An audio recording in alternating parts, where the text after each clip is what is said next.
जी नमस्कार, आप खबर देख रहे हैं पटना से। मैं हूं सत्य, मेरे साथ आरजेडी के प्रवक्ता एजाज अहमद सर हैं। आज बात करने वाले हैं बिहार शिक्षक बहाली के ऊपर। सर सबसे पहले स्वागत है। बहुत धन्यवाद। सर आरजेडी की सरकार जिस समय थी, वन रिजल्ट वन कैंडिडेट की चर्चा हो रही थी, जबकि मल्टीपल्स रिजल्ट दिया गया 11th-12th में भी, 9th-10th में भी, 6 to 8 में भी और सारे 1 to 5 में भी मल्टीपल्स रिजल्ट देकर कम से कम सीट भरा गया और वैकेंसी ज़्यादा गिनाई गई। इसके ऊपर सर आपका क्या राय है? देखिए, ऐसा कोई मामला नहीं है। सबसे पहले तो जो वैकेंसी है उसको अब भरा नहीं जा रहा है, आप उस पर चर्चा नहीं कर रहे हैं। जो वैकेंसी भरा गया है उसी पर आप चर्चा कर रहे हैं। ये अजीब विडंबना है। जबकि जबकि आपके सवाल में ही कहीं ना कहीं उनके एजेंडे शामिल होते हैं हम जो सरकार के स्तर से काम नहीं किए जा रहे हैं। सरकार बहाली नहीं कर रही है और लेट लतीफ़ी में सारे मामले को फंसा दिया है। आरक्षण व्यवस्था को जिस तरह से पिछले दरवाजे से कहीं ना कहीं जो बढ़ा हुआ आरक्षण व्यवस्था था उसको रोकने का भी कार्य किया जा रहा है। उसके बावजूद भी आप लोग जनता और जनता के हितों की बात नहीं कर रहे हैं, नौजवानों के हितों की बात नहीं कर रहे हैं और सवालों के जवाब में उलझा करके जो सरकार काम किया है उस सरकार के कार्यों की तारीफ कीजिए, ना कि उसकी बुराई कीजिए। जो काम नहीं कर रहा उसके कमियों को निकाल करके सामने लाइए। TRE-3 परीक्षा में जो पेपर लीक हुए उसके बाद अब तक सरकार के स्तर से क्या कार्रवाई की गई, कितने सॉल्वर्स गैंग को अंदर किया गया। ये कड़ा कानून तो बना दिए हैं लेकिन आप देख रहे हैं लगातार पेपर लीक तो सर TRE-2 में भी हुआ था। आरा में पेपर लीक लगातार हो रहे हैं। कानून का क्या मतलब है? पेपर सरकार का इकबाल समाप्त हो चुका है। सरकार के स्तर से इस तरह का माहौल जान से क्रिएट किया जाता है ताकि बच्चों का भविष्य बेहतर नहीं हो, बच्चे नौकरी नहीं पा सके, नौकरी की बात नहीं कर सके और उलझे रहें।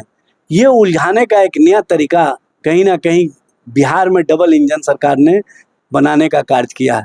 आपने जब कानून बनाया है तो उस कानून के अंतर्गत कितने लोगों पर कार्रवाई करने जा रहे हैं ये स्पष्ट कीजिए और उस कानून का अनुपालन कैसे होगा, किस तरह से होगा।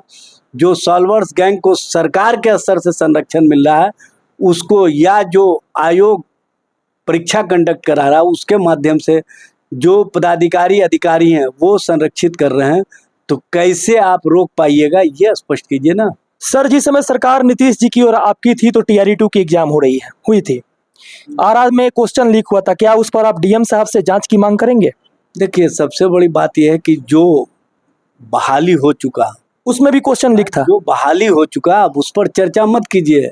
जो बहाली होने वाला है उसको रोका जा रहा है, साजिश के शिकार बनाए जा रहे हैं, उस पर चर्चा कीजिए ना, उस पर बताइए ना। TRE-1 TRE-2 के माध्यम से हमने 70 दिनों के अंदर 2,17,000 शिक्षकों की नियुक्ति की। ये हमारा अचीवमेंट है, ये सरकार का अचीवमेंट है, ये तेजस्वी प्रसाद यादव के सकारात्मक सोच का नतीजा है। पॉजिटिव सोच वाले के साथ खड़े होइए। नेगेटिव अप्रोच जो बना रहे हैं उनको आप कंडेम कीजिए, उनको बताइए। पत्रकारिता का मतलब, पत्रकारिता का धर्म है कि सरकार के गलत कार्यों को जनता के बीच में उजागर करना, नौजवानों के बीच में उजागर करना और बताना कि आपके भविष्य को किस तरह से रसातल में डालने का काम किया जा रहा है। सर माननीय मुख्यमंत्री जी नीतीश जी के समय आपकी सरकार TRE-1 आखिर क्या कारण था कि बीच में डोमिसाइल नीति को हटाना पड़ा, जबकि कोई भी खेल का नियम बीच में चेंज नहीं होता है? आखिर रीजन क्या था डोमिसाइल की नीति को हटा देना? मैं बार बार कह रहा हूं कि जो बहाली प्रक्रिया पूरी हो गई उस पर अब चर्चा मत कीजिए। जो बहाली होने वाला है उस पर सरकार की मंशा क्या है ये पूछिए ना।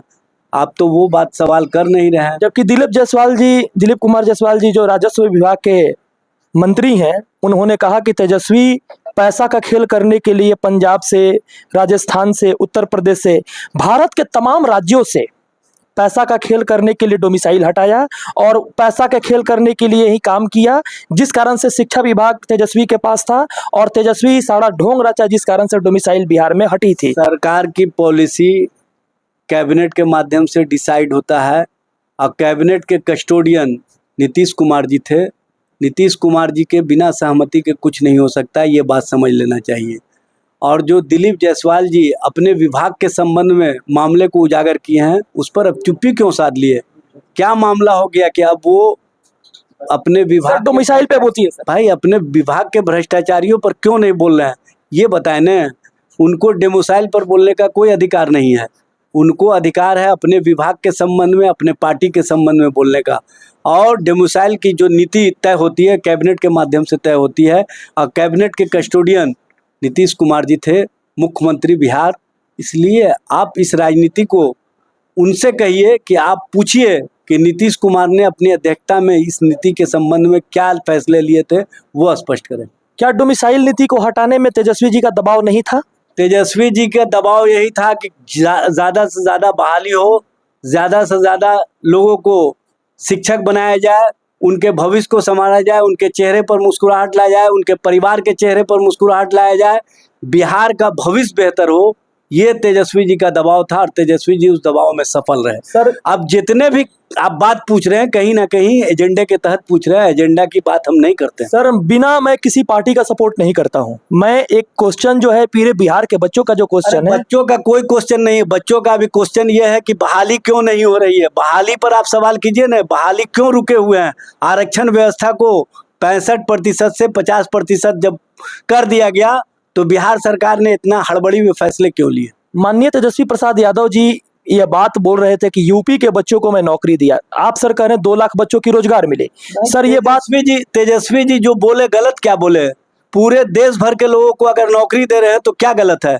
देश के अंदर बिहार भी है, अब बिहार के लोग देश के अंदर जाकर के नौकरियां प्राप्त करते हैं। आप अगर ये नीति लागू कर देंगे तो कहीं ना कहीं देश के अंदर आपकी स्थिति बहुत भयावह हो जाएगी। इस बात को समझना चाहिए। तेजस्वी जी बहुत दूर का सोच करके फैसले लेते हैं और उसमें नीतीश कुमार जी का जो सहमति था उसी के अनुसार फैसले हुए। सर तो बिहार के बच्चों को रोजगार मिला कहाँ?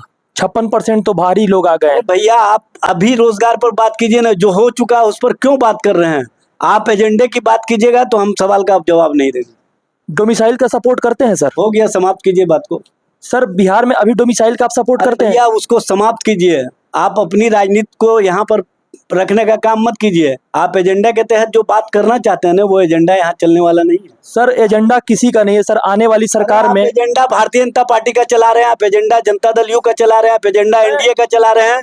और ये एजेंडा राष्ट्रीय जनता दल में आपका नहीं चलने वाला। राष्ट्रीय जनता दल पूरी तरह से जनता और जनता के प्रति समर्पित है। जनता के हितों के लिए, बिहार के लोगों के लिए, बिहार का भविष्य बेहतर बनाने के लिए कार्य करते रहा, आगे भी कार्य करते रहे। मेरा सर क्वेश्चन यही है सर, आगे आरजेडी डोमिसाइल का सपोर्ट करेगी? क्योंकि बिहार के बच्चे करे आंदोलन करने के लिए डोमिसाइल पे। इस पर चर्चा आप उससे कीजिए ना जो अभी सत्ता में है। जब मेरे पास आएगा ये सवाल, जब कैबिनेट में आएगा, जब प्रस्ताव आएगा, तब मैं उसका जवाब दूंगा। पहले आप उससे पूछिए जो सत्ता में है। सत्ता में भारतीय जनता पार्टी क्या करेगी ये पूछने। सर तो क्या लगता है ये जो तीसरा टर्म की बहाली आई है भारतीय जनता पार्टी समय पर करा पाएगी? जबकि भारतीय जनता पार्टी करा कहाँ रही है, इस पर आप तो सवाल ही नहीं पूछ रहे हैं। चूंकि आप एजेंडे के तहत सवाल पूछने के लिए यहाँ पर बैठे हुए हैं। एजेंडा की बात जब पूछता है लोग तो उसका बात स्पष्ट रूप से आपके छात्र भी समझेंगे, आपके नौजवान भी समझेंगे और लोग भी समझेंगे कि आप एजेंडा वाले लोग। सर क्वेश्चन ये है कि डोमिसाइल नीति के साथ आरजेडी की सरकार है या नहीं? क्वेश्चन ये है कि आप आरक्षण व्यवस्था पर बात नहीं करना चाहते। क्वेश्चन ये है कि यहाँ पर नौजवानों का भविष्य बेहतर हो, इस पर बात नहीं करना चाहते हैं।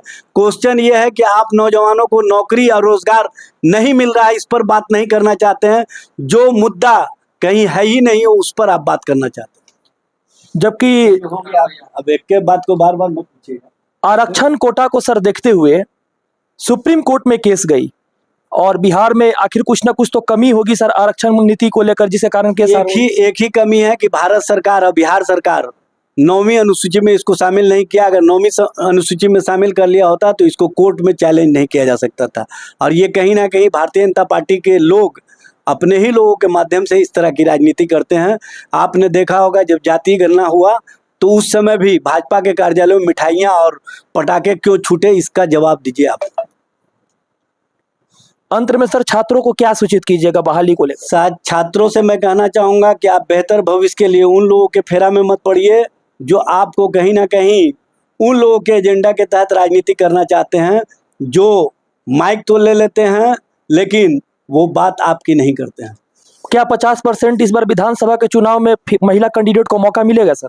ये समय आएगा, सब फैसला हो जाएगा। आपको हम ऑन रिकॉर्ड नहीं बोल सकते हैं। सर नीतीश जी ऐसा कर सकते हैं 50% महिलाओं को? नीतीश जी से जाके पूछिए ना, नीतीश जी क्योंकि सर पार्टी में तो सर भाई उछाल कर प्रवक्ता से पूछिए ना। अभी तक नीतीश सर 4 बार आ चुके हैं आरजेडी में। अरे भाई नीतीश जी अभी लोकसभा के चुनाव में भारतीय जनता पार्टी और नीतीश जी ने 2 उम्मीदवार दिया और हमने 7 उम्मीदवार दिया महिलाओं को।